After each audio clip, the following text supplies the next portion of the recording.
prostata bezi adenomasi 50 yoshdan katta bo'lgan erkaklarda uchraydi va bu prostata bezini xavfsiz o'smasi hisoblanadi.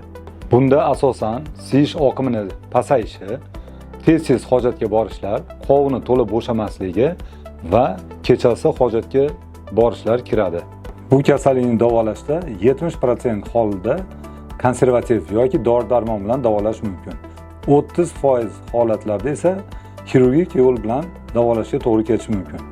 Agar konservativ davo foyda bermaganda xirurgik yo'l bilan davolaymiz va buni hozirgi paytda oltin standart deb ataladigan lazer enukleatsiyasi operatsiyasi va transurethral rezeksiya operatsiyalari bilan qilish mumkin. Operatsiya davomiyligi 1 soat, 1,5 soat davom etadi. Bemorda hech qanday og'riq sezilmaydi va operatsiyadan keyin 3 kun davomida bemor kuzatuvda bo'ladi va oddiy hayotga yana qaytishi mumkin. Oilasi bag'riga ketishi mumkin.